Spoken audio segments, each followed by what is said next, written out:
Shinobi दुनिया ये मानती थी कि मदारा उचिहा और हशिरामा सेंजू कब के मर चुके हैं, लेकिन जो इतिहास लिखा जाता है वो अक्सर सच का सिर्फ आधा हिस्सा होता है।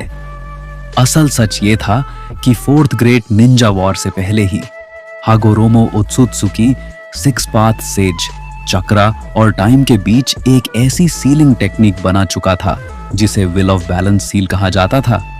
एक ऐसी टेक्निक जो तब एक्टिवेट होती है जब शिनोबी दुनिया का फ्यूचर पूरी तरह से कोलैप्स होने के करीब हो और नारुतो के जाम की रात जब क्यूबी कोनोहा पर अनलीश्ड होता है। मिनातो और कुशिना अपनी जान दे देते हैं और पूरी दुनिया हटरेड और डिस्ट्रक्शन के एज पर आ जाती है। उसी पल सिक्स पाथ्स की सील एक्टिवेट होती है और मदारा और हशिरामा की आत्माओं को पूरी तरह रिवाइव नहीं बल्कि चक्रा अवतार्स के रूप में वापस बुला लिया जाता है, जहां वो जिंदा भी नहीं होते और मरे हुए भी नहीं बल्कि टाइम के बाहर मौजूद गार्डियंस बन जाते हैं। नरूतो के जाम के तुरंत बाद जब थर्ड होकागे नरूतो को उठाने के लिए बढ़ता है, उसी पल रियलिटी का फ्लो स्लो हो जाता है और चक्रा का प्रेशर इतना बढ़ जाता है कि जमीन क्रैक करने लगती है।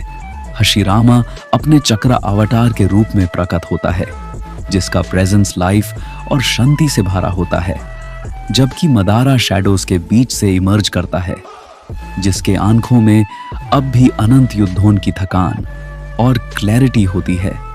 दोनों नारुतो को देखते हैं और समझ जाते हैं कि ये बच्चा सिर्फ नाइन टेल्स का जिनचुरिकी नहीं बल्कि असुरा और इंद्रा दोनों के चक्रा का नेचुरल सक्सेसर बन सकता है। हशिरामा महसूस करता है कि नारुतो के अंदर वो विल है जो दुनिया को जोड़ सकती है, जबकि मदारा को दिखाई देता है कि अगर इस विल को गलत दिशा मिली तो ये दुनिया को तोड़ भी सकती है। और इसीलिए दोनों एक ऐसा फैसला लेते हैं जो इतिहास में कभी लिखा नहीं जाएगा।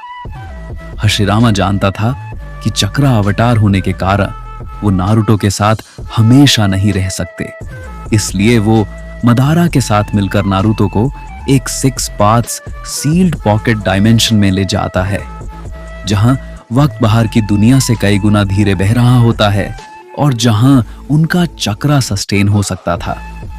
उस जंगल में नारुतो की परवरिश एक नॉर्मल बच्चे की तरह नहीं बल्कि एक ऐसे वॉरियर की तरह होती है जिसे अपने अस्तित्व का मतलब खुद ढूंढना हो। हशिरामा उसे सांस के साथ चक्रा महसूस करना, दार्ड को हील करना और पावर को कंट्रोल करना सिखाता है, जबकि मदारा यूजे अकेलापन, डिसिप्लिन और बैटलफील्ड माइंडसेट देता है। सालों तक नारुतो गिरता है, उठता है, रोता है और फिर दोबारा खड़ा होता है और धीरे धीरे उसका शरीर सेंजू की विटैलिटी और उसका मन उचिहा की तरह स्टील बन जाता है। एक दिन नारुतो अपना कंट्रोल खो देता है जब वो अपनी पहचान पर सवाल करता है और क्यूबी का चक्रा फूट पड़ता है। पूरा सील डायमेंशन हिल जाता है और मदारा समझ जाता है कि अगर नारुतो ने अपनी पावर को एक्सेप्ट नहीं किया तो ये सील भी यूज रोक नहीं पाएगी। हशिरामा अपनी लाइफ चक्रा से नारुतो को शांत करता है और पहली बार उसे सच बताता है कि मदारा और वो खुद पूरी तरह से जिंदा नहीं है बल्कि शिनोबी दुनिया के फ्यूचर के लिए टेम्पररी गार्डियंस हैं।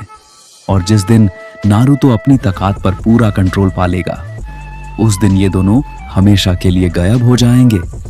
ये सुनकर नारुतो पहली बार किसी को खोने के दार को महसूस करता है और इसी पल उसका रिजॉल्व और गहरा हो जाता है। साल बीत जाते हैं और नारुतो एक ऐसे युवक में बदल जाता है जो सेज बॉडी, मॉन्स्टरस स्टैमिना और फियरलेस माइंडसेट का मालिक होता है। मदारा यूज इल्यूजनरी वॉर्स दिखाकर सिखाता है कि दुनिया का सच सिर्फ दोस्ती नहीं बल्कि सैक्रिफाइस भी होता है, जबकि हशिरामा यूज याद दिलाता है कि असली ताकत लोगों को बचाने में होती है। कहानी अपने क्लाइमैक्स की तरफ बढ़ती है जब सिक्स पाथ्स की सील कमजोर पड़ने लगती है और मादरा कहता है कि अब नारुतो तैयार है। मूवी का अंत उस सीन पर होता है जहां नारुतो पॉकेट डायमेंशन से बाहर कोनोहा की तरफ पहली बार कदम बढ़ाता है, जबकि उसके पीछे मदारा और हशीरामा धीरे धीरे रोशनी में डिसॉल्व हो रहे होते हैं। और हशीरामा की आखिरी आवाज आती है कि अब दुनिया का फ्यूचर उसके हाथ में है। और मदारा सिर्फ इतना कहता है कि अब देखते हैं ये लड़का किस्मत को कैसे तोड़ता है। और इसी के साथ इस कहानी का पहला अध्याय यहीं समाप्त होता है। लेकिन ये अंत नहीं है, बल्कि उस तूफान से पहले की खामोशी है जो पूरी शिनोबी दुनिया को हिला देने वाला है। एक ऐसा बच्चा जो छाया में बड़ा हुआ, जिसे मदारा की कठोरता और हाशिरामा की करुणा दोनों ने गढ़ा, अब कोनोहा की ओर पहला कदम बढ़ा चुका है। गांव अभी नहीं जानता कि जो वापस आ रहा है वो सिर्फ नाइन टेल्स का जिनचूरिकी नहीं, बल्कि इतिहास को दोबारा लिखने वाला एक नाम है। अगला भाग और भी ज्यादा डार्क, ज्यादा इमोशनल और ज्यादा खतरनाक होने वाला है।